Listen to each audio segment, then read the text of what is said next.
It was beautiful. I wouldn't change a thing.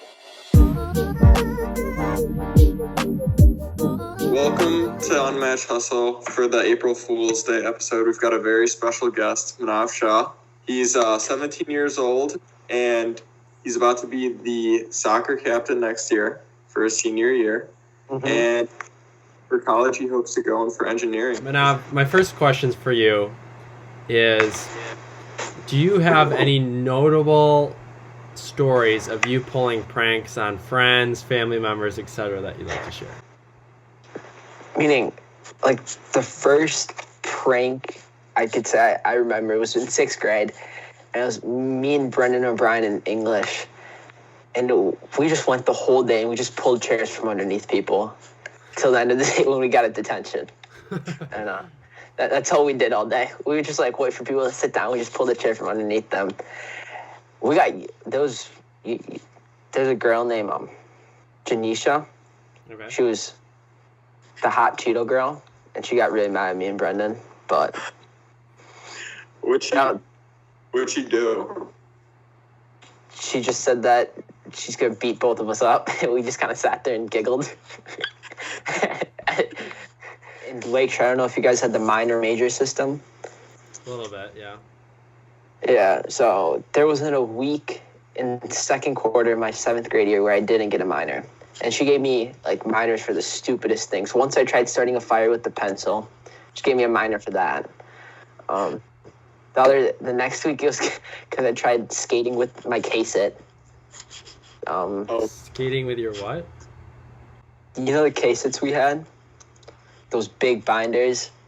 Oh, sure. Yeah, so I took those K-sits and I took a bunch of rubber bands and, like, I tied them around my feet. And then I ripped off the bottom, so it was the cardboard in the floor because there's less friction. And then I would have people pull me with, like, the gym ropes. And she gave me a minor for that. 7th grade was a tough year. I got a lot of minors. Yeah. 5th grade was my year of minors. No.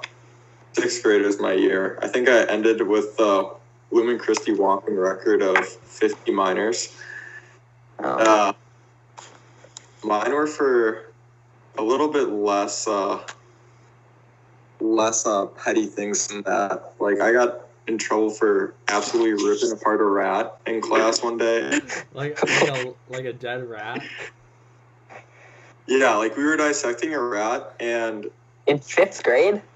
We were excited about it. Yeah, it was 6th or 7th grade at Lumen Christie. And our teacher was, like, super excited. She brought her daughter in and everything. And then I see this rat just plopped up against me. It was kind of a horrible situation that, like, cut its tail off. And then we went to dissecting its ball sack. And as soon as you were done with that, like, you had, like, 2 testes just sitting on the lab bench. Well, being a middle school kid that I was, I just started flicking them around the room. Needless to say, the teacher saw what I did to my rat and found a missing testicle on the ground and was just appalled. She called my parents. It was, like, the last lab of the year, and I ended that class with a C. So freshman year, honors bio, I had a sick class, and I'd take not the little dots you get from a 3-hole punch, like the paper dots, and I took all of them. And I'd go around to my friends' hoods, and I'd put them in their hoods and put them up and call myself the Dodder Spotter. And I did it to Ziggy Van Valkenburg, and Miss Bunchik decided to walk by as soon as he dropped, like, I would say about 1,000 little dots. And Miss Bunchik got so mad at me. She took me to the office. She made me sit down with Mr. Bauer, and she's like, he did this, and she was already mad at me because that was a bad day. My mom got called. My mom, like, picked me up from school that day, and she just, like, yelled at me the whole car ride back home. That's tough. Do you have a favorite, like, stand-up comedian or favorite comedy movie? Well, the first time I watched comedy was at a religious camp 5 years ago, and I watched Russell Peters. And I just remember all night, we watched Russell Peters on this, like, Samsung S4. it was the crappiest phone, and I've never laughed so much on that. Watching Russell Peters was hilarious. That and just Indian comedians in general, because I can relate to a lot of their content. What's your incentive to doing this? Is it just like showing the boys up, or? Well, one, my like friend group is always down for things like that, so that always helps. But it's just like everyone's down to do it right away, which is helpful.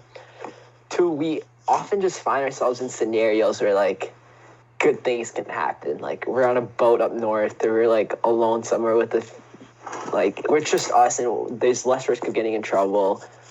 So we put ourselves in situations where we're allowed to do crazier things. Yeah. And it just kind of builds off each other. Sure. Dang. Okay. Last summer, one of my real good friends was moving to Seattle. His name was Ruben.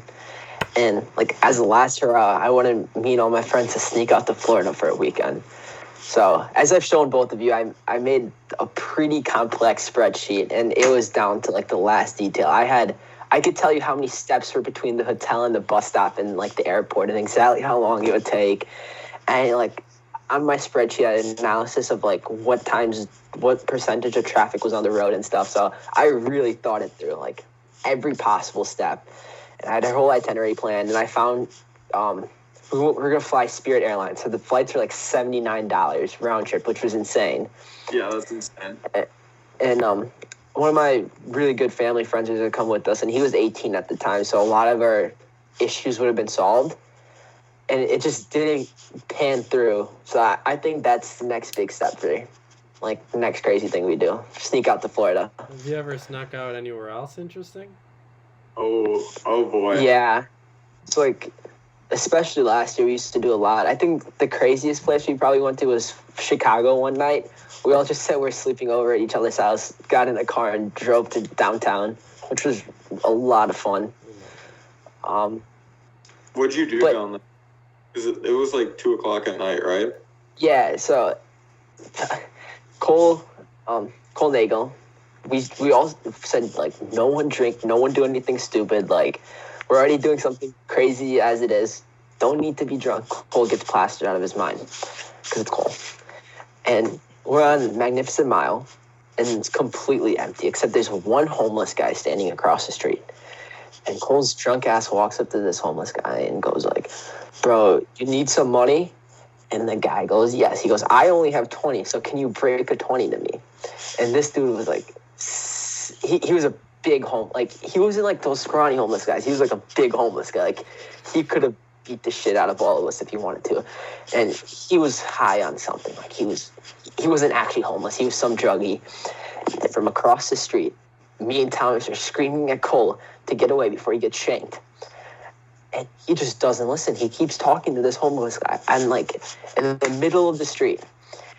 And he ends up like, he's like, "Hey, listen, I had this 20, but you have to show me your change first," as if this druggy homeless man has change on him. And that was just irritating. And then I yelled at Cole, and I just dragged him across the street. Or me and Thomas did. But So did he have change to the 20? No, it was something druggy. That we climbed the stadium in Millennium Park. Yeah. So we climbed the stadium all the way to the top at night, which was really cool. Like that bandstand there? Yeah. Like the big stadium where there's like grass park, we climbed to the top from the back, which was really cool. Cool. We bought a really nice camera, so we got to take some dope pictures there. And because it was winter, it was March 22nd of last year we went. Right. There was almost no security there because it was winter. And it made it really cool to be able to see all those places with absolutely no public. Yeah, that's cool. And then I did it again this summer. But that weekend, I broke into Noah's Ark, Mount Olympus, and snuck out to Chicago all in the same weekend, which was just insane. What was the cool snuck into out of the Noah's Ark? Yeah. We just literally on the main street, we walked through the main parking lot and just hopped the fence. It was just the most carefree thing to ever do. That's actually cool. Dang. Was there at Noah's Ark? Oh, No. And you're just running What? around. Or did you go swimming or anything, or were you just like? yeah. So at Mount Olympus, we went to the wave pool, and then we turned on the go-karts, and then we went to the batting cage. We went down a few slides. Dang. We really tried hard to turn on the water, but my lock picking skills were not up to par. So How you guys did not get busted is beyond me. I don't know either. You just jumped over the main entrance front. Like on the main road. Oh. If you've ever been to go to the Dells, you know the main road where everything is. We just walked down the main road and hop the fence. Yeah. Dang. Didn't you do that for Six Flags too? Six Flags, just like walk through the main parking lot and then walk through just hop the fence in the front. Just walked around the park. At night you did that? Yeah, it was like 1:15ish. And was the Six Flags thing planned like the Chicago thing, or was it just like, oh, let's just break No. into Six Flags?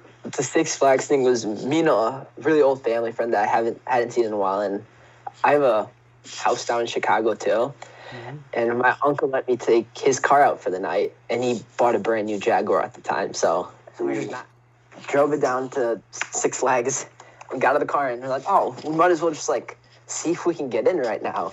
And we weren't planning on breaking in, we were just planning on checking it out from the side. And next thing you know, we just hopped the fence and we're inside. That's crazy. All right. Thank you so much for coming on, Manav. All right, thank you for having me. I'll see you guys later. See you later. All right.